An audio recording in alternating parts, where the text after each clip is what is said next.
لله رب العالمين واشهد ان لا اله الا الله وحده لا شريك له واشهد ان محمدا عبده ورسوله صلوات الله وسلامه عليه وعلى اله وعلى اصحابه ومن اهتدى بهديه واستنى بسنته الى يوم الدين اما بعد.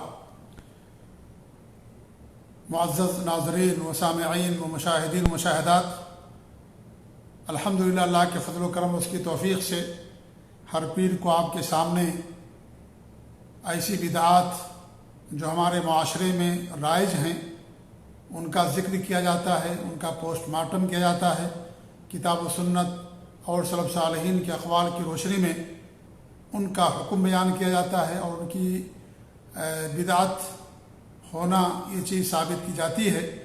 آج ہمارا جو موضوع ہے وہ یہ ہے کہ خود ساختہ وظائف بدعت ہیں۔ ہمارے معاشرے میں آپ کو ایسے لوگ ملیں گے جو بہت سارے وظیفے کرتے ہیں اور یہ وظیفے لوگوں کے اپنے بنائے ہوئے ہوتے ہیں۔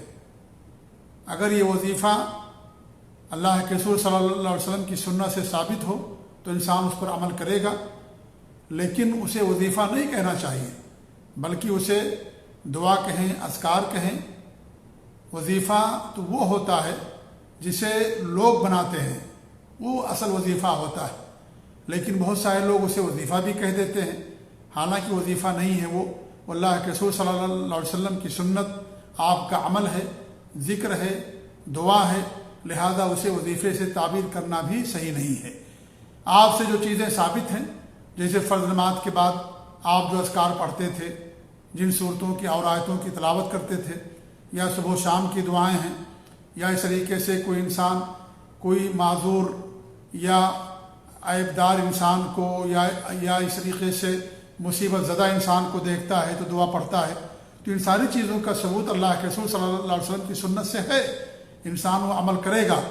لیکن ہمارے معاشرے کے اندر کچھ لوگ بیماری سے بچنے کے لیے یا کسی کام کے غرض سے یا اس طریقے سے اور کوئی ان کا مقصد ہوتا ہے، اس مقصد کے لیے پیروں کے پاس جاتے ہیں، فقیروں کے پاس جاتے ہیں، کچھ علماء کے پاس جاتے ہیں، ان کے جو اپنے علماء ہوتے ہیں، صوفیوں کے پاس جاتے ہیں اور اس طریقے سے ان سے کچھ وظیفہ لیتے ہیں کہ بھئی مجھے نوکری نہیں ملتی ہے تو آپ کو وظیفہ دے گا کہ آپ یہ فلاں عبارت کیا کریں ہر وقت، یا کوئی وقت بتا دے گا کہ فلاں وقت اتنی بار آپ پڑھیں، آپ کا منہ قبلے کی طرف ہونا چاہیے، اور اس طریقے سے آپ کے پیچھے کوئی آدمی نہ ہو۔ کیفیت بھی بتاتے ہیں، وقت بھی بتاتے ہیں، عدد بھی بتاتے ہیں کتنی تعداد میں آپ کو پڑھنا ہے۔ یا اس طریقے سے انسان تجارت کرتا ہے، اس کو نفع نہیں ہوتا، خسارہ ہو جاتا ہے تو کسی پیر کے پاس جاتا ہے اور کسی سجادہ نشی کے پاس، کسی صوفی کے پاس، تو کہتا ہے کہ آپ اس کو پڑھیے اتنی بار اور پیچھے مت مڑیے گا، دائیں طرف مت دیکھیے گا، بائیں طرف مت دیکھنا، آگے جو ہے کوئی ایسی چیز نہ ہو جو آپ کو غافل کر دے۔ نہ جانے کیا کیا کیفیتیں اور کیا کیا صورتیں اور حیتیں بتاتے ہیں۔ تو یہ ساری چیزیں میرے بھائیوں یہ حرام ہیں، سب بدعت کہلاتی ہیں۔ اس میں تو کچھ چیزیں ایسی ہوتی ہیں جو شرکیاں ہیں، جیسے کچھ لوگ کیا کرتے ہیں، یا اسرائیل یا بدوح یا اس طریقے سے اور کچھ بتاتے ہیں جن میں اللہ کے علاوہ کسی اور کو پکارنے کا ذکر ہوتا ہے، اسے یاد کرنے کا ذکر ہوتا ہے۔ تو ایسی صورت میں یہ شرکیہ وظیفہ ہوگا، جو کسی بھی شیطانی وظیفہ ہوگا، جو کسی بھی صورت میں جائز نہیں ہوگا۔ کچھ وظیفے لوگ ایسا بتاتے ہیں کہ اس میں اللہ کو پکارا جاتا ہے، مثال کے طور پر یا سلام کہتے ہیں، یا ودود کہتے ہیں، یا رحیم کہتے ہیں، کہیں گے اسے 313 بار پڑھنا، اور مغرب کی نماز کے بعد پڑھنا، یا سورج نکلنے کے آدھے گھنٹے بعد پڑھنا، سورج ڈوبنے سے 10 منٹ کے پہلے پڑھنا، کھڑے ہو کر کے پڑھنا، ایک ٹانگ اٹھا کر کے پڑھنا، اور اس کو نکالتے وقت اس طریقے سے کرنا، اور یعنی کچھ ایسی حیتیں اور شکلیں بتاتے ہیں جو قطعاً جائز نہیں ہے۔ یہ سب دین کے اندر نئی چیز ہے، بدعت ہے۔ اگرچہ آپ یا ودود کہیں یا رحمان کہیں، کیونکہ اللہ کے نام سے دعا کرنا، اللہ کو پکارنا یہ صحیح ہے، لیکن آپ جب پکاریں گے تو آپ کو کس چیز کی ضرورت ہے اس کا بھی کہنا آپ کے لیے ضروری ہے۔ یا سلام صرف کہنا، یا ودود کہنا، یا اللہ، یا صرف اللہ اللہ کہنا، یا صرف اللہ کہنا، یہ سب خود ساختہ اور اس طریقے سے لوگوں کے اپنے بنائے ہوئے وظیفے ہیں۔ صرف اللہ کوئی ذکر نہیں ہے، صرف اللہ کوئی وظیفہ نہیں ہے، صرف یا سلام کہنا کوئی وظیفہ نہیں ہے، یا رحمان یا ودود کہنا کوئی وظیفہ نہیں ہے، اس کے آگے بھی آپ کو کہنا ہے۔ کیا مطلب اس کا یا رحمان کا؟ آپ جب نہیں اپنی بات بیان کر رہے ہیں تو اس کا کیا مطلب ہوگا؟ اللہ بہتر جانے۔ یا رحمان کا مطلب کیا ہے؟ آپ کیا مراد لینا چاہتے ہیں؟ کہ اللہ تعالیٰ کی اقرار کر رہے ہیں، اس کا انکار کر رہے ہیں؟ کوئی چیز آپ نہیں کہہ رہے، اس لیے اس سے معنی کی وضاحت نہیں ہوتی۔ تو صرف یہ اللہ کہنا، صرف اللہ کہنا، اللہ کہنا، صرف لا الہ پڑھنا یا صرف الا اللہ پڑھنا، جیسا کہ صوفیہ لوگ کہتے ہیں، اور یہ سارے وظیفے انہی لوگوں کے یہاں پائے جاتے ہیں جو اہل بدعت ہوتے ہیں، جو اہل بدعت ہوتے ہیں، صوفیہ ہوتے ہیں، جو اور بہت سارے لوگ ان میں جو شرکیہ کاروبار کرتے ہیں، شرک کرتے ہیں، ان کے یہاں ساری چیزیں پائی جاتی ہیں۔ جو سلف صالحین کی روش پر چلتے ہیں، سلف صالحین کے عقیدے اور منہج کو اپناتے ہیں، ان کے یہاں الحمدللہ یہ ساری بدعات اور خرافات نہیں پائی جاتی۔ تو صرف اللہ کہنا یا صرف یا رحمان یا سلام کہنا یہ ذکر نہیں ہے، یہ کوئی وظیفہ نہیں ہے۔ ہمارے نبی صلی اللہ علیہ وسلم کیا پڑھتے تھے؟ یا حی یا قیوم برحمت کا استغیث، اے حی اور قیوم، زندہ رہنے والے، قائم رہنے والے، میں تیری رحمت کے ذریعے سے مدد چاہتا۔ یہ آپ کہتے تھے، صرف یا حی یا قیوم نہیں کہتے تھے، صرف یا اللہ نہیں کہتے تھے، اس کے بعد بھی آپ کو اپنی ضرورت اللہ تعالیٰ کے سامنے رکھنا۔ ربنا اغفر لنا ولاخواننا الذین سبقونا بالایمان ربنا آتنا فی الدنیا حسنہ وفی الآخرۃ حسنہ وقنا عذاب النار ربنا هب لنا من ازواجنا وذریاتنا قرۃ اعین۔ صرف ربنا ربنا، اے رب اے رب اے رب، یا رب یا رب کہنا یہ ذکر نہیں ہے جب تک کہ انسان پورا ذکر نہ کرے۔ اللہ کے رسول صلی اللہ علیہ وسلم فرماتے ہیں افضل الذکر لا الہ الا اللہ، سب سے افضل ذکر کیا ہے؟ لا الہ الا اللہ ہے۔ یہ پڑھے انسان، سب سے افضل ذکر ہے لا الہ الا اللہ پڑھنا۔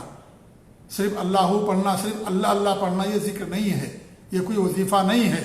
تو لہذا یہ سارے وظیفے باطل ہیں، یہ سارے وظیفے غلط ہیں۔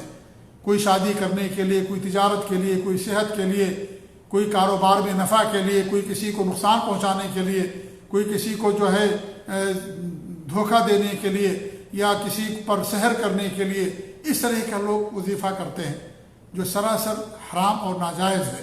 اس طرح کا وظیفہ انسان کے لیے قطعاً جائز نہیں ہے، کار ثواب نہیں ہے، بلکہ یہ کیا ہے؟ یہ غلط ہے، ایسا کرنا غلط ہے۔ کچھ لوگ مختلف کیفیات بتائیں گے آپ کو، کچھ لوگ تو ایسی چیزیں بتائیں گے وظیفہ جو ثابت بھی نہیں ہے، یا اس میں کچھ ثابت ہے تو کچھ اپنی طرف سے داخل کر دیتے ہیں جو اللہ کے رسول کے الفاظ نہیں ہوتے، ہمارے نبی کی مبارک زبان سے نکلے نہیں ہوتے، تو اس میں کیسے انسان کو لیے جو خیر ہوگا؟ کچھ وظیفے ایسے ہوتے ہیں کہ انسان پوری رات جاگنا پڑتا ہے، کوئی خاص وقت ہوتا ہے، خاص حیت ہوتی ہے، اس پر لوگ پڑھتے ہیں۔ تو یہ جو وظیفے خود ساختہ ہیں بنائے ہوئے لوگوں کے، وہ سراسر کیا ہیں؟ وہ بالکل صحیح نہیں ہیں، یہ بالکل جائز نہیں ہیں، یہ دین کے اندر بدعات ہیں، دین کے اندر بدعات ہیں۔ اللہ نے فرمایا عاملۃ الناصبہ تصلی نارا حامیہ، کچھ لوگ ایسے ہوں گے جو اپنے آپ کو سخت محنت اور تکلیف میں ڈالنے والے ہوں گے، اور پھر کیا ہوں گے؟ لیکن وہ ان کی ساری محنت برباد ہو جائے گی اور بھڑکتی ہوئی آگ کے اندر وہ لوگ چلے جائیں گے، کیونکہ ان کی کوئی حیثیت نہیں ہے۔ یہ اللہ کے رسول سے اس کا کوئی ثبوت ہی نہیں آتا، نہ صحابہ سے، سلف صالحین سے اس کا کوئی ثبوت نہیں ہے۔ یہ سب رائگاں اعمال ہیں، برباد اعمال ہیں، ان کی کوئی حیثیت نہیں ہے۔ یہ وہ لوگ دیتے ہیں جو سلف صالحین کے منہج پر نہیں ہوتے، جو چلہ کشی کرتے ہیں، اور چلہ کشی کے دوران بھی وہ لوگ حرام چیزوں کے ارتکاب کرتے ہیں، نعوذ باللہ، قرآن پر غسل کرنا، قرآن پر تھوکنا، حیض اور ناپاک خون سے، ناپاک پانیوں سے قرآن کریم کا لکھنا، یہ ساری چیزیں کرتے ہیں نعوذ باللہ۔ قرآن پر غلاظت کرنا، اللہ کے علاوہ کسی اور کو پکارنا، شرک کرنا، یہ جو چلہ کشی کرتے ہیں لوگ ایسے ہی کرتے ہیں۔ وہ لوگ اس طرح کے وظیفے انسان کو دیتے ہیں، اس طرح کا کام لوگوں کو دیتے ہیں، لہذا اس طرح کا وظیفہ یہ ثابت نہیں۔ وہی وظیفہ کریں یا وہی عمل کریں جو اللہ سے یا اس کے نبی سے ثابت ہو، قرآن میں اس کا ذکر ہو، قرآن کی دعائیں اس کو پڑھیے الحمدللہ، یا اس طریقے سے اللہ کے رسول صلی اللہ علیہ وسلم سے ثابت شدہ دعائیں ان کو آپ پڑھیے، یا اپنی زبان میں اللہ تعالیٰ کو پکاریے، اللہ کو یاد کیجیے۔ لیکن صرف اس طرح کے وظیفہ یا اللہ یا رحمان یا سلام یا اس طریقے سے اور کوئی حیت اور شکل بنا کے کہنا، کوئی طریقہ بتا کے کہنا کہ اس طریقے سے آپ کو پڑھنا ہے، آپ ایک ٹانگ پر کھڑے رہنا، ایک ہاتھ اٹھا کر کے رکھنا، اور ایسے وقت پہ کرنا ہے اور ایسی جگہ پہ جا کے کرنا ہے، تنہائی میں کرنا، کوئی انسان آپ کو نظر نہ آئے، اندھیرے میں کرنا ہے، تاریکی میں کرنا ہے، کوئی وہاں پر اجالا اور روشنی نہ ہو۔ تو اس طرح کی جو پابندیاں لگائی جاتی ہیں، اس طرح کی جو حیات اور کیفیات بتائی جاتی ہیں، وہ سراسر بدعت ہے، دین کے اندر حرام اور ناجائز ہیں، لہذا ان سے انسان کو بچنے کی ضرورت ہے۔ یہ ہمارے معاشرے میں بہت ساری چیز پائی جاتی ہے، بہت ساری عورتیں صرف اللہ اللہ، بہت سارے لوگوں کو ہم نے دیکھا اور سنا اللہ اللہ اللہ اللہ، وہی صرف کریں گے اور اس کے آگے کچھ نہیں کہیں گے۔ تو یہ ساری چیز میرے بھائیوں بالکل صحیح نہیں، اس طریقے سے کرنا یہ بدعات کے زمرے کے اندر یہ چیز آتی ہے۔ لہذا آپ دیکھیں قرآن کریم میں جہاں بھی اللہ نے بیان فرمائی ہے، ربنا جہاں بھی بیان کیا، اس کے بعد اللہ نے بیان کیا ہے ربنا آتنا فی الدنیا حسنہ، اے اللہ تو ہمیں دنیا کے اندر بہتر چیز عطا فرما، آخرت کے اندر بہتر چیز عطا فرما، یہ دعا کیا جاتا تھا۔ یہ نہیں کہ صرف ربنا کہہ دیا اس کے بعد بات ختم ہو گئی۔ اس کے بعد کیا ہے، انسان کو اسے اللہ کے سامنے رکھنا ہے، اللہ کو بتانا ہے اس کو۔ تو یہ جو اگر یہی ہو کہ اللہ کے نام ہی کو پکارا جاتا ہے، یا رحمان یا رحیم ہی کہا جاتا ہے، تو یہ بھی صحیح نہیں ہے۔ اور پھر اس کو تعداد کے ساتھ، کتنے تعداد میں آپ کو پڑھنا ہے، 313 بار پڑھنا ہے، ایک سے ایک بار آپ کو پڑھنا ہے، اتنی بار سے آپ پڑھ سکتے ہیں، اسے کم زیادہ نہیں کر سکتی۔ یہ کہاں سے لے کر کے آپ آئے؟ اس کا بھی کوئی ثبوت نہیں ہے۔ جن چیزوں کے بارے ہمارے نبی نے فرمایا اس کی تعداد کا انسان خیال رکھے گا، لیکن جس کے بارے میں نہیں ہے تو ایسی صورت میں اسے کیا ہے، ایسا کرنا یہ غلط ہے۔ یہ دین کے اندر نئی چیز بدعت ہے۔ تو خود ساختہ وظائف بھی آج ہمارے ملکوں کے اندر جو ہے رائج ہے۔ کوئی وظیفہ ایسا جسے لوگ لاکھ بار پڑھتے ہیں، 1,00,000 بار پڑھنا ہے، 1,00,000 بار پڑھنا، یا سلام یا اس طریقے سے، یا ودود یا مغیث، اور پتہ نہیں کیا کیا اس طریقے لوگوں کو وظیفے بتاتے ہیں۔ تو اپنے آپ کو برباد کرنا ہے، وقت صرف کرنا ہے، اس کا کوئی فائدہ نہیں ہے، محنت رائے جانے والی ہے، اور ان اعمال کو اللہ تعالیٰ ذرات کی شکل میں قیامت کے دن اڑا دے گا، کوئی فائدہ نہیں ہوگا۔ لہذا سنت کے دائرے میں رہیے، کتاب و سنت پر رہیے، سلف صالحین کے عقیدے اور منہج پر رہیے، اور جو اہل بدعات ہیں اور اس طریقے سے خرافات کرنے والے لوگ ہیں، صوفیہ ہیں، چلا کشی کرنے والے لوگ، اور اس طریقے سے شرک اور خرافات اور بدعات کرنے والے لوگ، ایسے لوگوں کے راستے سے دوری اختیار کیجیے۔ یہ لوگ دین کے ڈاکو ہیں، دین کے لٹورے ہیں، اور اس طریقے سے دنیا کے ڈاکو زیادہ خطرناک ہیں، کیونکہ دنیا کے ڈاکو سے صرف آپ کا مال برباد ہوتا ہے۔ دین کے جو لٹیرے ہیں آپ کے دین کو لوٹ کر کے جاتے ہیں، شرک بدعات خرافات کے اندر ملوث کرتے ہیں۔ لہذا دین کے جو لٹیرے ہیں ان سے حفاظت اور زیادہ ضروری ہے دنیا کے لٹیروں سے۔ اس لیے ایسے لوگوں سے اپنے آپ کو بچا کر کے رکھیے۔ دین آسان ہے، الحمدللہ قرآن مجید موجود ہے اور حدیثیں موجود ہیں، سلفی اور علماء کتاب و سنت پر چلنے والے علماء موجود ہیں۔ کوئی آپ کو مسئلہ نہ سمجھ میں آئے، کوئی پریشانی اور کوئی مصیبت ہو، آپ ان کے پاس جائیں، انشاءاللہ وہ آپ کو صحیح رہنمائی کریں گے، اور اس طریقے سے کتاب و سنت کے مطابق آپ کو اذکار بتائیں گے، اور اس طریقے سے دین کے مطابق آپ کو عمل کرنے کی تلقین کریں گے۔ ایسے لوگوں کے پاس آپ جائیں، ایسے لوگوں کے پاس نہ جائیں جو دین برباد کرنے والے لوگ ہیں۔ اللہ تعالی ہمیں اپنے نبی کی سنت پر قائم رکھے، اور اللہ رب العالمین ایسے لٹوروں سے، ڈاکوؤں سے ہم سب کے اللہ تعالی حفاظت فرمائے۔ وہاں دین بھی جاتا ہے، دنیا بھی جاتی ہے، اور دونوں کا خسارہ ہوتا ہے۔ اللہ تعالی ہم سب کو اس سے محفوظ رکھے، آمین۔ والسلام علیکم ورحمۃ اللہ وبرکاتہ۔